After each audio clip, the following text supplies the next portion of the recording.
Welcome to the Thousand Tales podcast. I'm Connor Logan, and this is an exploration of the people of our town. We can't all be famous, but we've all led extraordinary lives. Today's guest is Thaddeus Francis. Thank you for listening. Well, Thaddeus Francis, thank you for being my third interviewee on the Thousand Tales podcast. Sure, no problem. Yeah, the first two, one was Costa Yanakaikis. He lives just back over there that way.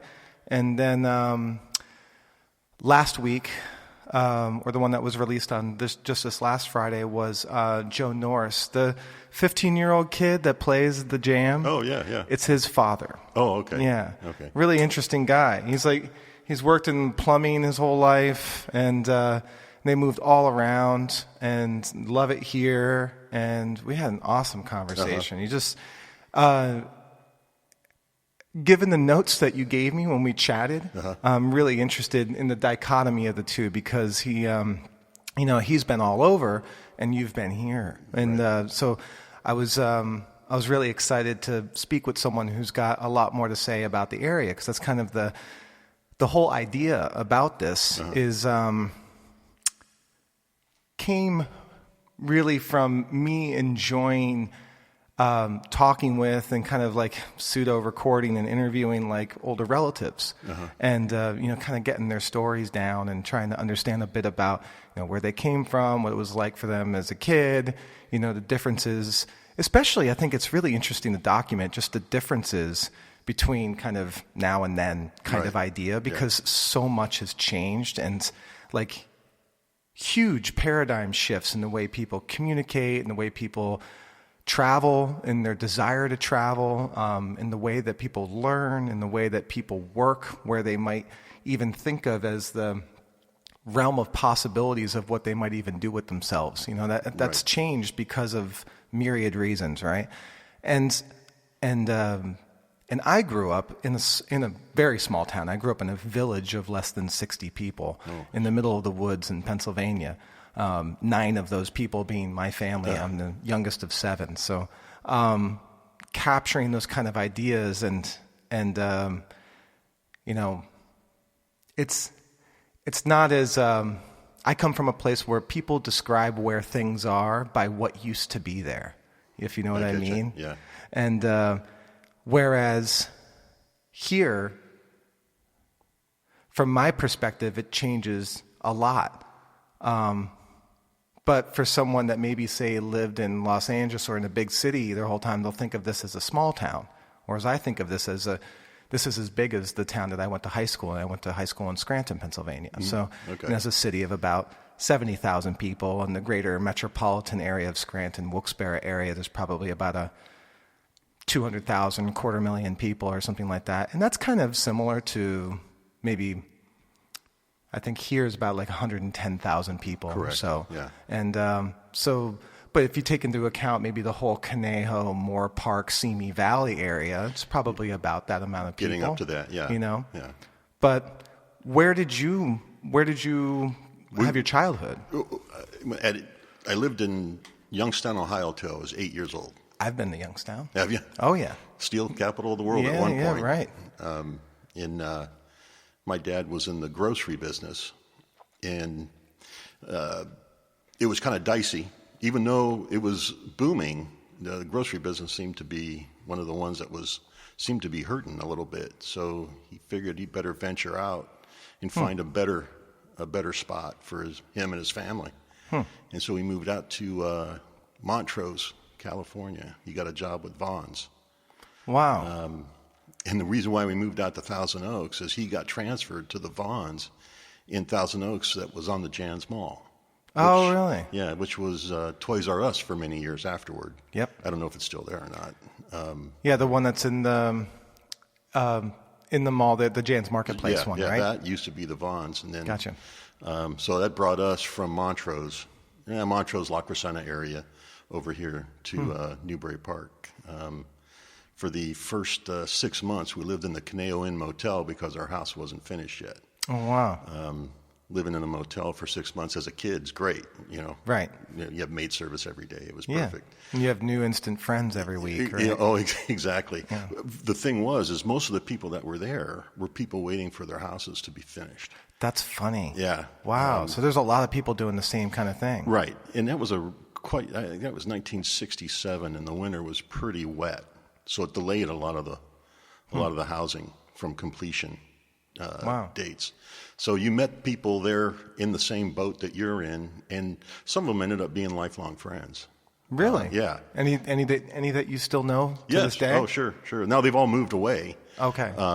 As time goes on, kids grow up, they get married, they move away. The parents want to be, with their kids, and so they move on with them. Thousand Oaks, Newbury Park, Westlake is not the cheapest place to live. Yeah. As you're, getting married, just starting out. I've known a lot of people that have left, want to come back, but it's just financially not feasible. It's hard to come back. I've come across a few people just in the 3+ years that we've lived here that have decided, we're gonna move because the market's so high now that they could sell their place and move and basically buy a place almost in straight cash or something like that somewhere a lot cheaper. Yeah. We've got we got kind of, I think, the best of both worlds here. You got the weather. You're right next to the beach, really. Yeah. And as you know, around 3:00 every afternoon in the summertime, the ocean breeze picks up. Yeah. And cools everything down. Yeah, it's it was like perfect example of that yesterday. Yes, exactly. It was really, really great yesterday. Yeah. And that's the reason why we ended up here. So it would have been about 4 years ago. We were we had been looking for a house for a decade, and we started looking in 2007. I remember saying oh, this is the market's crazy, no way, and kind of proved me right. About 6 months after I said, let's just hold off, everything fell apart, and then watched everything going back up. And life, goes and put in offers, get missed out, those kinds of things. And then we decide, okay, we definitely want to move out of LA, but where? And we ended up taking this long road trip up to Seattle and looking at places all along in Cambria and up in McKinleyville and Arcata, up in Western Oregon, and then around Seattle, and looked at a whole bunch of different houses. And my wife, even though we have our medical practice, she still has a manager and an agent as an actor. And so she's like, I still like to be kind of within the stone's throw of LA, for auditions and things like that. So we were at an outdoor party in Woodland Hills, my best buddy, and, talking with him and his now wife and his mother-in-law, and kind of told her the constraints. She's like, you got to go look around Newbury Park. Because the one thing she heard me say is, I just don't want to live in the valley. It's just too hot. Right. And she's like, well, you got to go look at Newbury Park. It's this little slice of heaven. Yeah. And she explained all the reasons why that I've, now know and love about this place. Yeah. Even though it's changed since I first moved here in 1967, it's still the greatest place. Like when I moved here, I think the Conejo Valley maybe had 25,000 people. That's the Conejo Valley. Wow. The whole valley? Yeah, it was. Where was your first house? It's in fact, my mom, 93, still lives there. It was in the Cal Classics up Windy. That's the top of Windy. Oh, it's the one that you just moved from. No, that was where I used to live before I moved here. I used to run in those hills when I was a kid. Really? There were no houses. It at one time was supposed to be a golf course, but it got turned down. So, of course, developers picked up on it. And it would have been a great course there. Oh, yeah. Just at the end of Windy. Windy didn't go through. I mean, it stopped right here at 7-Eleven. Oh, so the extension going up the hill and past Lynn and all that. That was when they built these houses. They started. They started that then. Yeah. Okay.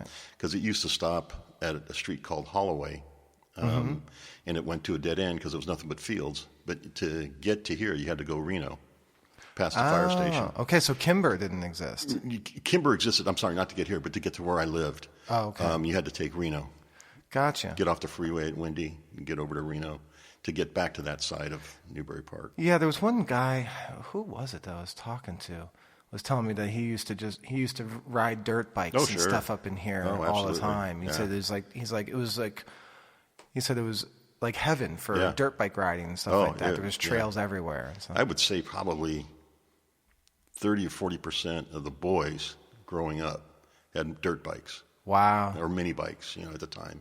Yeah. Because you were right there. Yeah. So I yeah, picture it it like E.T., like, Yeah, right, like gangs of kids on their BMXs. and right. stuff. It was a great place to grow up. Yeah. I went to Banyan, which was, I think it was built in '66, and I went there in '67. And then I was over at Sequoia, and I was the first graduating class at Sequoia, Wow. junior high. At the first year, it was just 7th grade, and then the second year, it was 7th and 8th. But NP High already existed. where it NP, is. I think, was built in '67 also. Okay, wow. So it was fairly new when I got there. Am I right in thinking that they have something in terms of like local ordinance and everything that will limit the amount of expansion that can happen, at least in this part of TO, Yeah, I in think Newbury and Dos Vientos? That has come and gone and come again. Right. And I mean, things can change it if changes, it gets voted, yeah. right? I think when they built, I think even before they did Dos Vientos, there was this moratorium on building houses. Yeah. But I think eventually developers and their money Right. can get things done. Yeah. Who was it that said the answer to all your questions? It's money. Yeah, absolutely. Absolutely. Because Dos Vientos, I think, was maybe 2,500 homes. I'm not sure. That's a lot of homes. Yeah. Yeah, I remember that. I worked for a little, like a internet service provider, managed service provider for a little bit, before, it was well before medical school, and like right when my wife and I first got married, when I was still touring a lot, playing in bands. So I'd kind of find whatever work I could do, and I moved out here to do security consulting, and then just kind of got picked up and fell into playing in bands and stuff like that. So I would just get good contract work when I wasn't on tour, things like that. And I found this thing that was okay with me coming and going. And the one owner lived out here in Dos Vientos, and he said he moved here and into like one of the first houses. He said maybe it was like 95 or 97 or something like that when they were built. Yeah. And I remember coming to his house once, and it's up where like the whole park is up there. But that park wasn't there, I don't think, at that time. This would have been like maybe 2006 or something like that, 2007. Yeah. But I think that whole area has changed a lot, even just in the last 15 years. Yeah, that's where we used to drag race back there. There used to be Really? Just a long straightaway before you got to the curviness to go down to where Channel Islands University is. Mm-hmm. There used to be a long straightaway there, and you used to line the road and drag race there on Saturday nights. What was your car? I wouldn't. I would just go hang out. I would just go hang out. Yeah, Nice. I wasn't a motorhead. Yeah, Nice. they were just the guys who were into it. Yeah. And then eventually the police would come. I think at the time there was maybe only 7 cop cars. Wow. For the valley. Yeah, for the Conejo Valley, it was really, really small. Yeah. And everybody knew their names because there was just a handful of them really. It's like where I'm from. You refer to the cops by the last name. You'd say like, "Oh, I saw Kowalski." Right. Exactly. He picked up these 2 kids. They were jumping a fence at the quarry or something like that. Right. Like that would be a story from where I'm from. Right. Right. Yeah. And even then, it's like now it was pretty crime free. Not much would go on. We were a pretty sleepy town. Mm-hmm.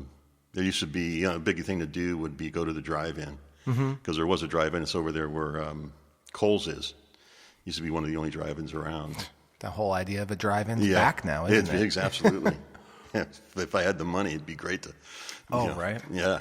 Yeah. You isolate yourself in your car, but still see a movie. Yeah, it's like the last 20 years kind of was the final death throes of those properties, and they finally, like even then you'd still see where the drive-in was, but it just was out of business. Yeah. But sometimes it takes a long time for that kind of property to really get bought up and turned into something, and they missed it by just this much, and they could have had a resurgence. Yeah. Yeah, it would have been huge. They were used for swap meets for so long. Yeah, flea markets and stuff. Yeah. And then that ended up fizzling away. Yep.